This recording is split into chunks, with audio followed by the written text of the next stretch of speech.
Ndugu wanachadema na Watanzania wenzangu, nichukue fursa hii kuwapa updates, taarifa za ziada tangu tulipowajulisha jana kwa habari ya kifo cha ndugu Suez Dan Maradufu ambaye amekuwa dereva wa makamu mwenyekiti wa chama chetu Mheshimiwa John Heche. Tangu jana tumekuwa na mashauriano na mazungumzo na madaktari, mganga mkuu wa hospitali ya mkoa hapa Kigoma, hospitali ya Maweni, na tulikubaliana kimsingi tupate wataalam pathologist ambao ni authorized. Wale waliokuwepo hapa hawakuwa wale wabobezi kabisa pathologist ambao wako authorized kufanya postmortem. Kwa hivyo tulikubaliana kwamba tupate pathologist na tukafanikiwa kupata mmoja kutoka Bugando Mwanza na mwingine kutoka Geita, na tulipata uhakika na uthibitisho kwamba waliondoka jana, na kwa bahati njema asubuhi ya leo mganga mkuu alijulisha kwamba wamefika, na walipofika walikwenda moja kwa moja ofisini kwa mkuu wa mkoa kwa mazungumzo ambayo hatukuwa tumeyajua ni mazungumzo ya namna gani.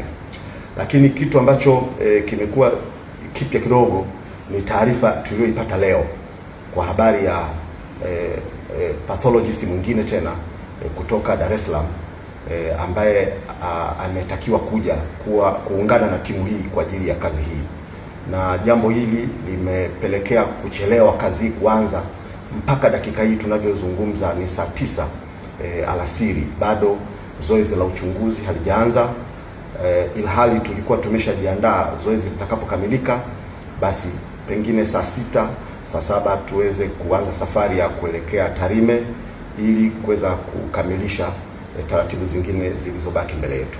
Kwa hivyo jambo hili kwa kweli sasa limeleta fadhaa kwa sababu limekuja likiwa limechelewa na halikuwa katika utaratibu tuliokubaliana jana. Tulikubaliana pathologist wanaokuja ni wawili kutoka Mwanza na Geita, na sisi kama chama tuna daktari mwingine ambaye tulishamwandaa kwa niaba ya familia kwa ajili ya kwenda kushuhudia, wakiwemo mawakili wetu wakili Samuel Welwel na wakili Deo Mainyila. Tuliwaandaa kwa ajili ya kwenda kushuhudia kwa pamoja. Kwa jambo hili limetupa fadhaa, na ucheleweshaji huu umetupa na umeendelea kutupa maswali ya nini kinachoendelea. Lakini pia nichukue fursa hii kutoa masikitiko yetu kama chama makubwa sana. Leo asubuhi tumemsikia mkuu wa mkoa wa Kigoma IGP mstaafu afande Simon Siro akizungumza na akitoa taarifa kuhusu jambo hili, na katika mazungumzo yake amezungumzia kwamba kifo hiki ni kifo kwa uzoefu wa kiaskari, ni kifo cha kawaida. Hili jambo si sahihi. Kauli hii ni kauli batili, na tafadhali IGP mstaafu usiparamie mambo kwa namna hii. Jambo hili tumekubaliana na tumetaka lifanyiwe uchunguzi. Unapo preempt kwamba kifo cha ndugu Dan Suez ni cha kawaida, kama hatutakubali na hatutaipokea sentensi hiyo, kwa sababu mazingira ya tuliyomkuta ndugu Dan tukiwa na askari polisi katika chumba chake yalikuwa ni mazingira ambayo wote wametupa mashaka sana, wakiwemo askari wenyewe tuliokuwa nao kwenye eneo la tukio.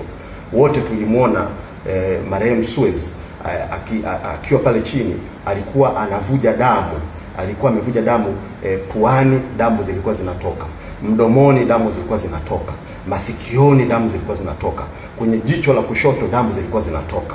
Sasa unaposema ni kitu cha kawaida, haiwezekani kuwa kitu cha kawaida. What if uchunguzi utakapofanyika ukatuthibitishia kwamba huyu ndugu alikula kitu au alikunywa sumu ambayo ndio ikasababisha mishipa ya damu ipasuke kwa spidi kubwa ya namna ya jinsi ilivyotokea. Wote tumejiuliza ni kitu gani hicho kinachoweza kusababisha mishipa ipasuke, damu zitoke kwenye matundu yote katika kichwa, machoni, jicho la kushoto, masikioni, mdomoni, puani. Hatuwezi kusema kwamba kifo hiki ni cha kawaida.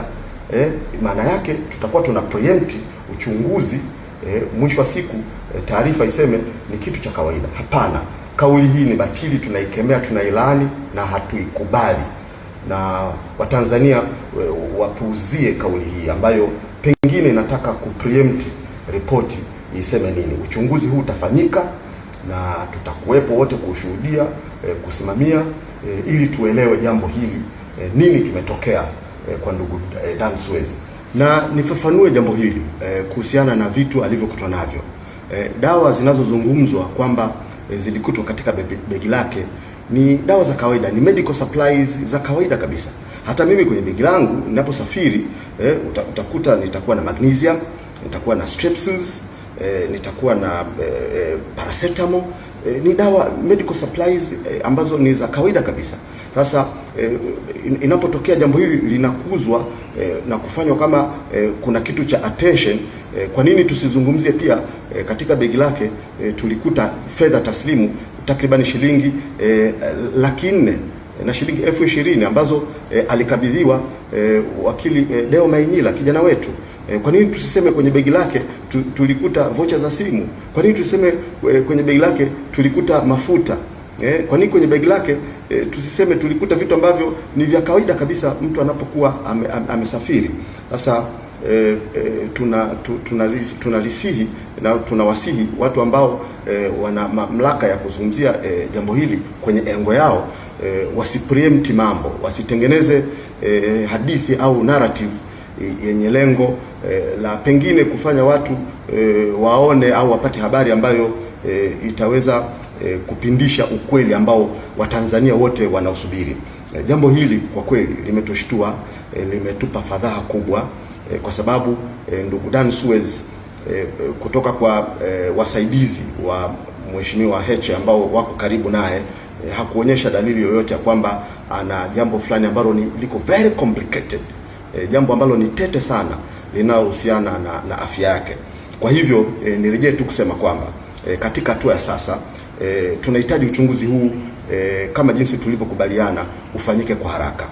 Familia akiwemo mke wake na ndugu zake wako katika hali ya kusubiria, ili baada ya hapa tuweze kujipanga na kutangaza kwa umma tarehe ya mazishi yatafanyika lini. Kwa hivyo ndugu wanachadema na Watanzania, niwajulishe kwamba bado tupo Kigoma, bado postmortem haijaanza, bado kuna taarifa hii ambayo imekuja leo ya kwamba kuna mtaalamu mwingine ambaye anasubiriwa afike.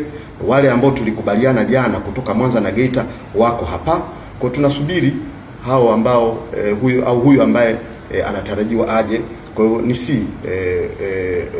mamlaka kwa maana Wizara ya Afya ambayo imekuwa karibu na jambo hili, Jeshi la Polisi, mchakato huu tufanye kwa haraka ili tuweze kuipa fursa nafasi ya kwenda kuomboleza na ndugu yao na kuhitimisha jambo hili la mazishi. Ninawashukuru sana.